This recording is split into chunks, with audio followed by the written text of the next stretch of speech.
Nella sera, oppressa da ammaliante luce, Cappuccetto Rosso si è smarrita nel bosco. L'ombra trapunta di stelle si adagia sull'ingenuo cespuglio e nel vago orizzonte restan frammenti di giorno scrollati dal cielo. Lungo i placidi sentieri ammantati di sera, alle loro dimore tornan cantando gli uomini del bosco.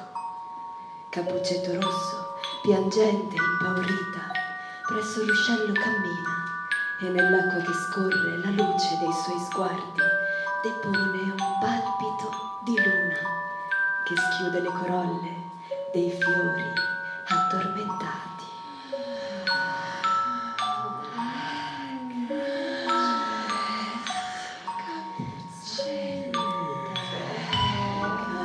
Cappuccetto Rosso smarrita nel bosco.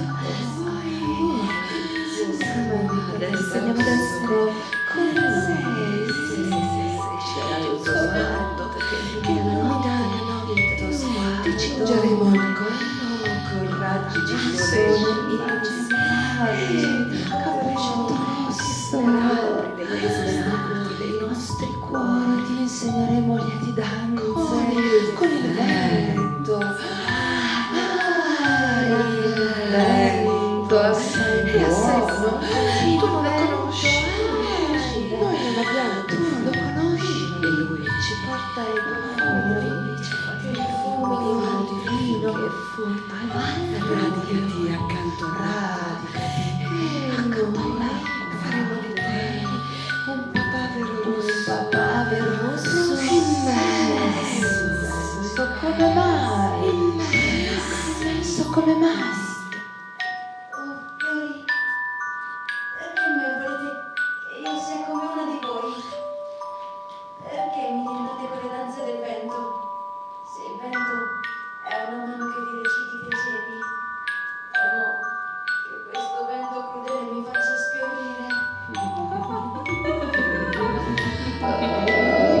Cappuccetto Rosso smarrita nel bosco, se ci dai il tuo sguardo di luce ignota, noi ti daremo un manto di tumi bagliori ricamato con fili d'argento che posseggono i ragni sagaci e le violenti chiocciole. Cappuccetto Rosso smarrita nel bosco, se ci dai il tuo sguardo di luce noi ti daremo un manto di teli bagliori ricamato con fili d'argento che posseggono i ragni sagaci e le indolenti chiocciole. Consegnaci bambina ai tuoi occhi, segnaci il tuo sguardo, segnaci ai tuoi occhi, ai tuoi sguardi accoglienti.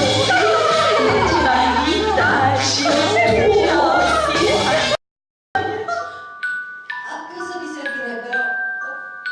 Cosa hanno i miei occhi che tanto vi affascinano? Se io ve li dessi, resterei cieco per sempre. Lasciatemi andare, ditemi qual è il sentiero. Risponde la bambina con occhi di grande fulgore e gradazioni di lune e tonalità di 1000 soli. Tutte le foglie s'agitano e gridano nella notte un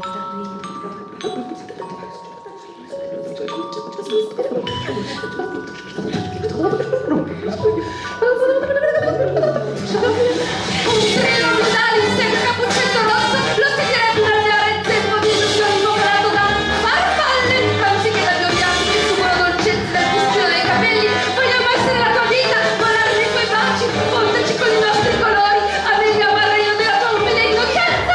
Dite dai miei occhi papale che non ci vedo.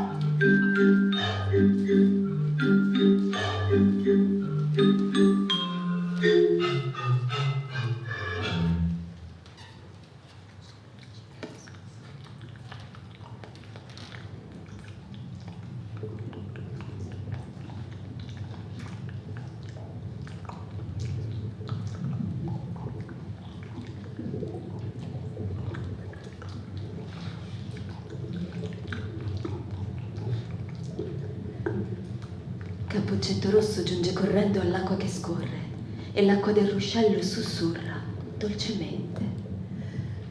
Vieni con me, innocente bambina, non temere, vieni con me.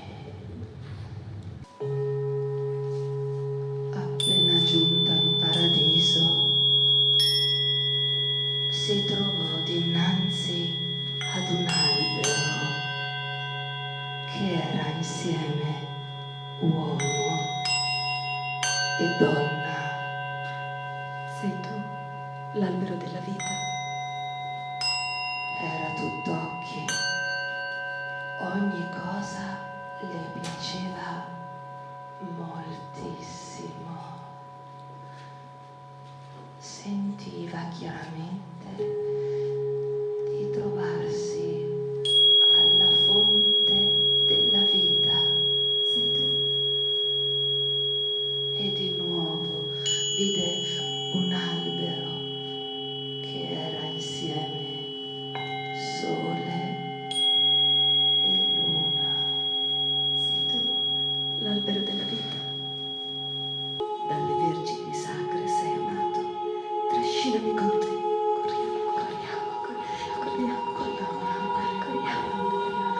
noi ti correremo dietro nelle tue stanze, fammi entrare ora. E pur desiderabile, non mi guardate, guarda lo spazio Il sole mi ha bruciata. se non sai dove io sia, oh, tra le donne la più bella io, vago come velato, L'anatomia è come un grappolo di Ennei sui terrazzi di Envidise. come sei bella immediato, come sei bella Graziosa, sei bella, anche il resto leggo, come sei bella, colomba e per occhi, come un giglio tra i rovi, così, un'amica mia tra le ragazze, come un melo tra gli alberi del bosco, così amato mio tra i giovani. alla sua ombra mi siedo.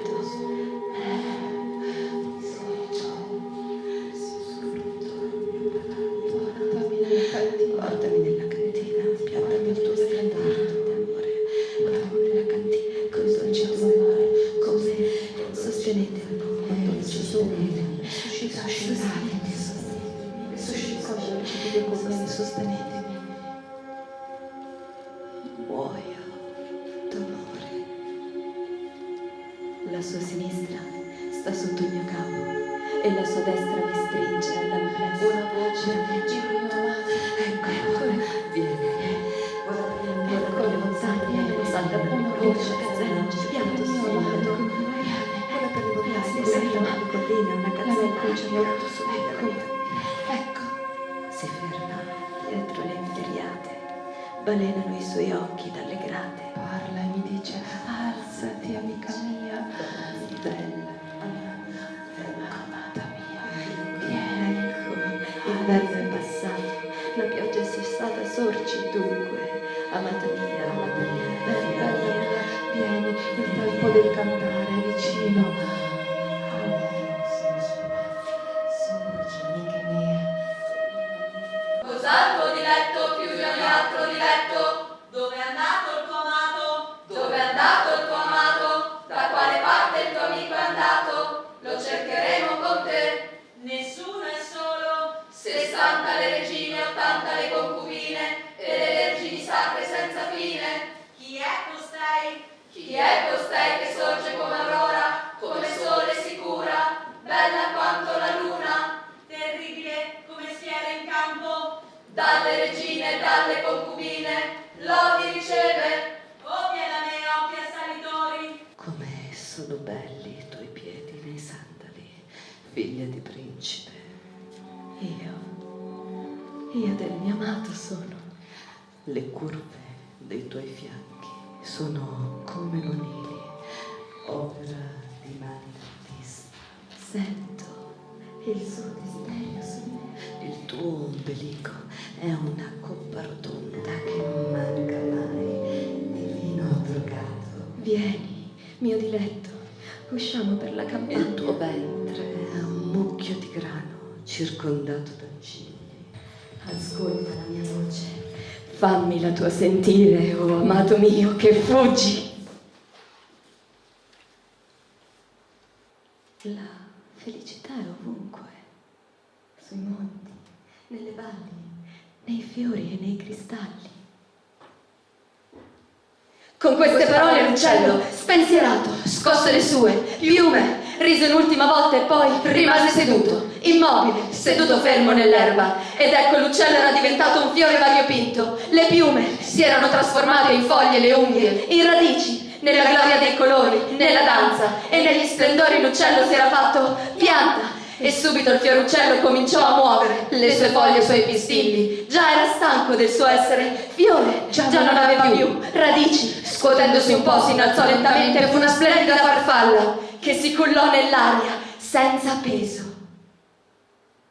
Vide infatti che intorno, nel paradiso, gran parte degli esseri si trasformava assai spesso, che tutto anzi scorreva in un flusso incantato di perenni trasformazioni. Vide fiori diventare pietre preziose, volarsene via come folgoranti colibrì. Vide accanto a sé più di un albero scomparire all'improvviso. Uno si era sciolto in fonte, un altro era diventato coccodrillo, un altro ancora nuotava fresco e contento con grande godimento, come pesce allegro guizzando, nuovi giochi, nuove forme inventando. Elefanti prendevano la veste di rocce, giraffe la forma di fiori.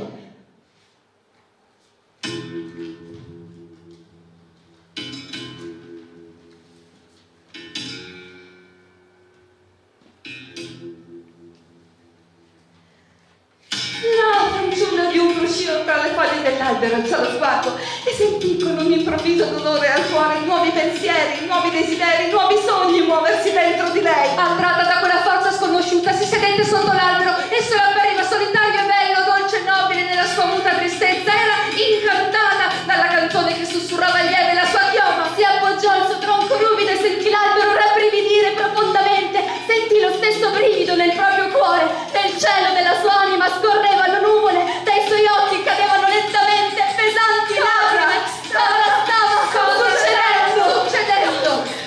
Il suo essere voleva scossare il petto e andare a fondersi con lui, con esso, con il pezzo di Dario. L'albero tremò silenzioso fin nelle radici, tanto intensamente raccoglieva in sé ogni forza vitale, proteso verso la fanciulla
La bella fu presa, svanì e divenne un tutt'uno con l'albero.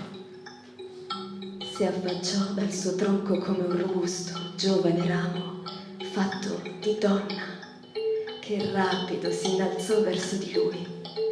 Ora tutto era a posto, il mondo era in ordine, solo ora era stato trovato il paradiso, la gloria era trasformato.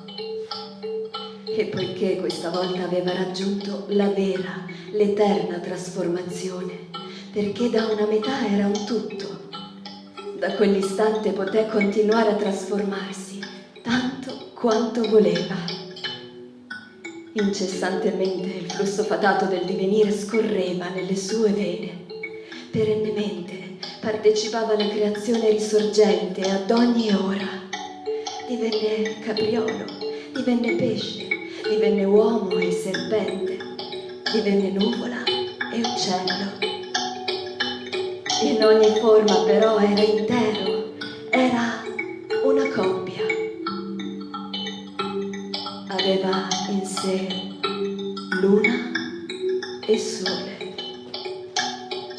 uomo e donna.